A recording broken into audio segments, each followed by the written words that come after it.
Hello everybody, Rick the Retired Texan here. My golf got washed out today and it's cold and rainy, and so I thought I'd do a video. It's been a long time since I've done one, and thought I'd jump on here and share some things that's been on my mind lately. I've been thinking about my career. I'm 2.5 years retired, and I've been thinking about my career and what I did for a living for 43 years, 44 years, whatever it was. And, I've also been thinking about these kids that are coming out of college now, and some of them have 6 years of education and all, and they're faced with, some of them are faced with the reality that they've spent the last 4 to 6 years and a ton of money learning how to do something that AI is probably going to replace in the not too distant future. And I kind of feel sorry for them that they're having to deal with that, and I feel sorry, or I guess I should say I have empathy for the young people who are trying to figure out what to do. They're about to get out of high school soon, and some of them are wondering what in the heck they should do, because AI has got a lot of them scared about which profession they should go into, because they might spend a lot of time and money going into something that's going to be obsolete. So, I have empathy for that. But I guess my story today kind of indirectly associated with all that, I guess. But I look back on my career from a very interesting perspective. And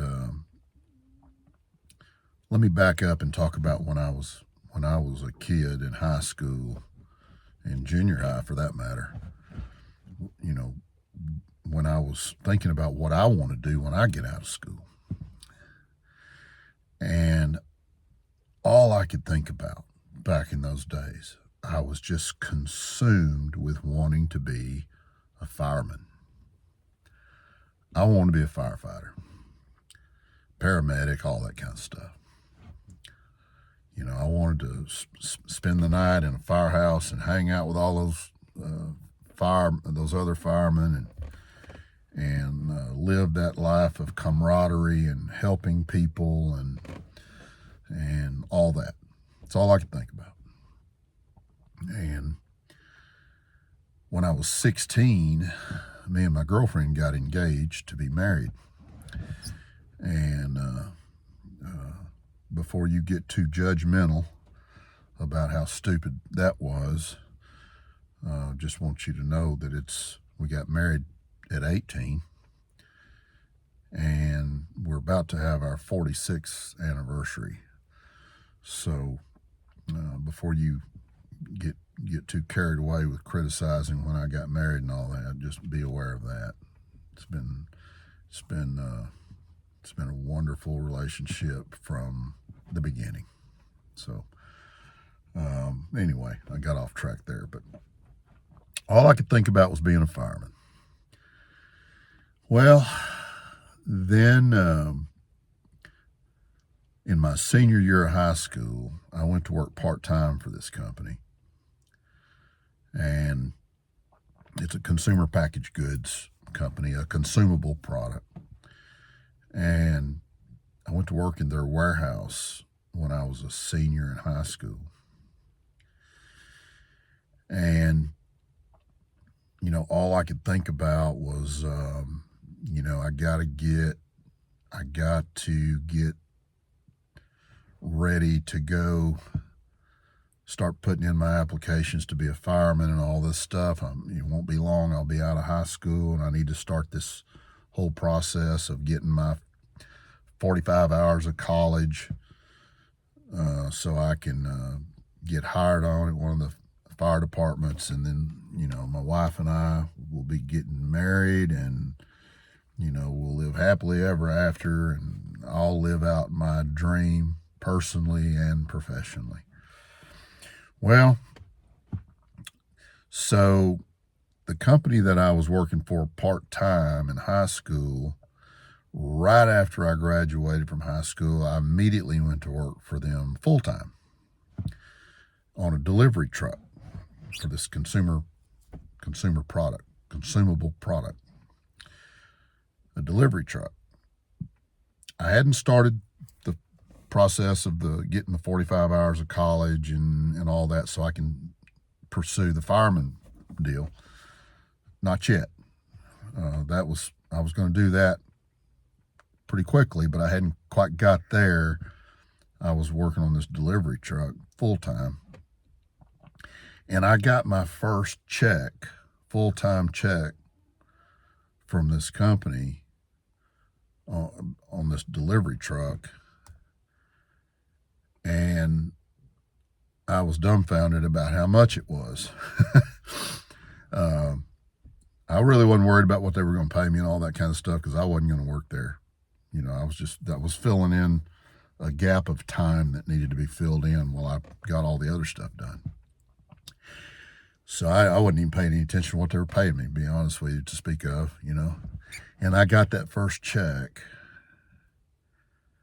and it was $260. And for 1 week's pay. And I was like, oh my God, I am freaking rich. Now, you got to understand, I was raised by a very, very low income family, and we didn't have much of nothing. We had a roof over our head and stuff, and food to eat, and outside of that, not much else. So, you know, I didn't come from a family who inspired me to be a white collar professional and make a bunch of money and all that. None of that stuff was taught to me when I was young. You know, I thought just if I could become a fireman, I'd be on top of the world. So, you know, so anyway, back to my story. I got this $260 check, and I thought, oh my gosh, I am rich. And it was really hard work, really hard. But I started thinking, maybe I need to forget about this fireman thing and just do this. I don't need to get any college, and I can handle this, and you know, maybe someday they'll promote me into something that's a little easier, and everything's going to be fine. Maybe I don't really need to do the fireman thing. Well,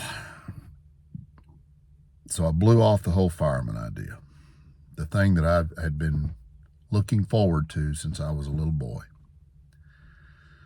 Well, the next thing you know, I did get a promotion at this company I was working for into a sales job. They made me wear a tie and a white shirt,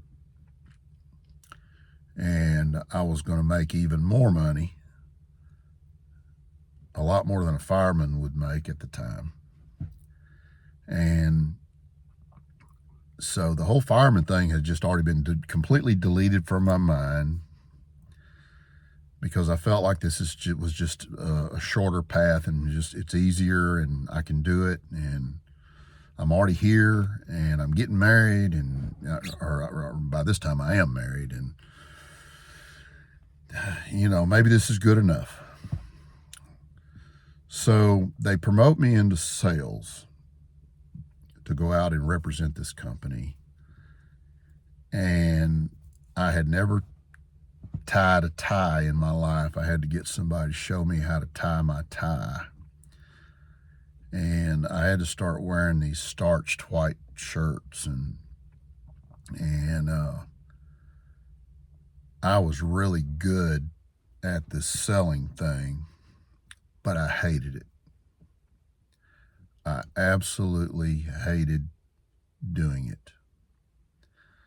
but it was a big company with a lot of security, good benefits, and the pay was good, especially relative to anything that I thought I'd ever make. So I just kept doing it. I was good at it, even though I hated it. So fast forward a few more years, and I keep getting these promotions, and my pay keeps going up beyond anything I ever thought I'd make in my life. And I just keep doing it, and I'm good at it, but I don't like it. I'm not enjoying it, but I'm good at it.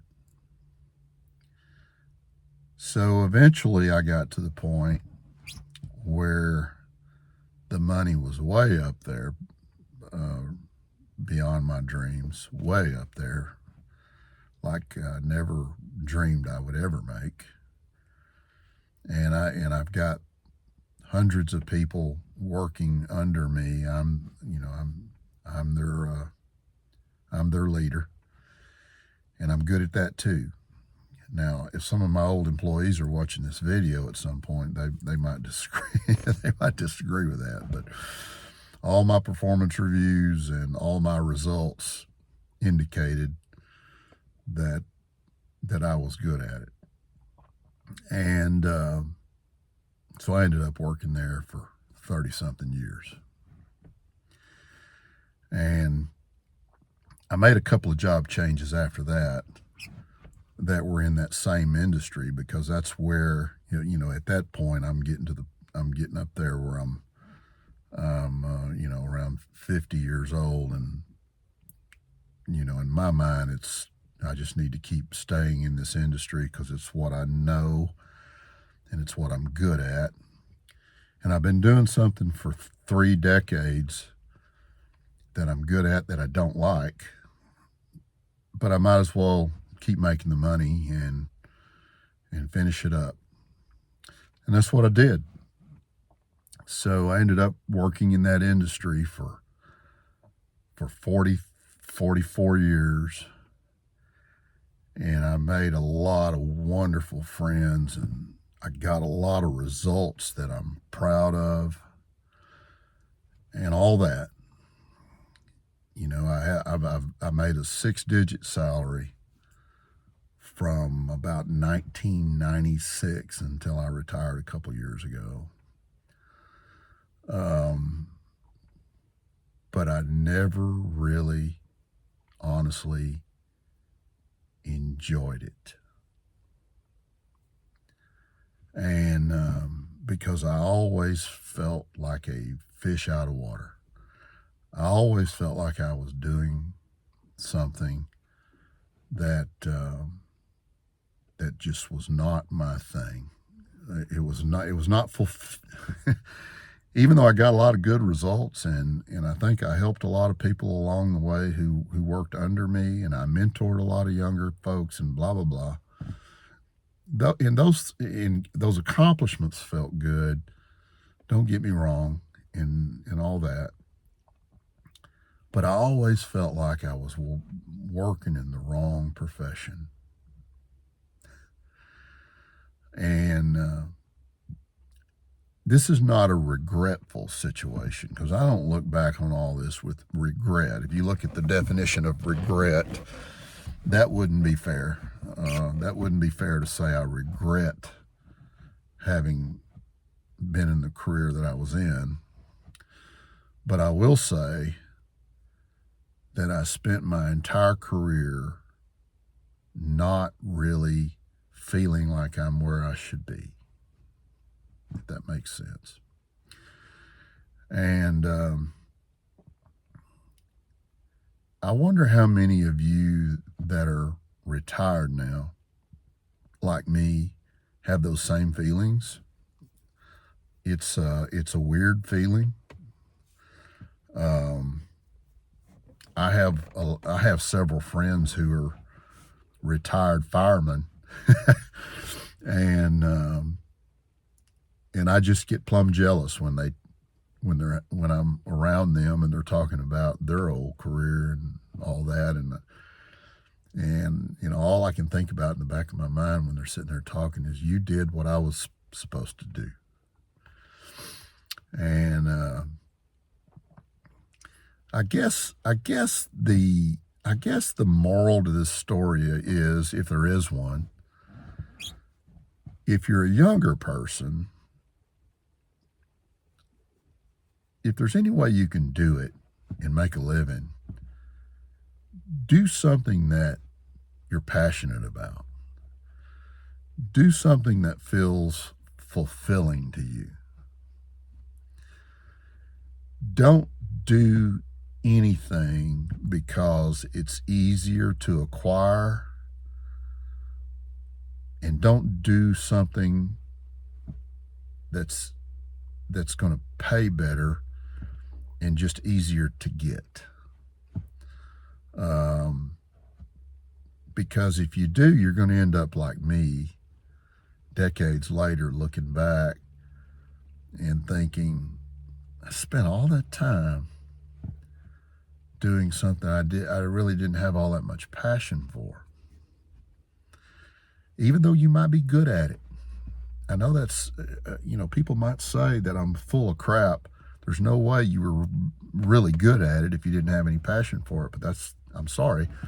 You can think that way if you want to, but I was quite good at it. I got, being a salesperson, I don't like salespeople, much less being one, but I can assure you I was good at it. I'm not bragging. I'm just being honest about my career. So again, I think the moral here is, if you're a young person, do something that you're passionate about so that it feels less laborious and less of something you just have to get up and go do. If there's some way you can find a way to make a living within the things that you're passionate about, do that. Even if you're not going to get rich on it, more than likely the money's going to come if you're doing something you're passionate about. That's my advice. And maybe my advice is not worth all that much, but I'm just trying to guide you on how you might not look back on your career 40-something years later like I am. And I'm not bitter. I'm not wearing this like a ton of bricks on my shoulders. I'm not, none of that kind of stuff.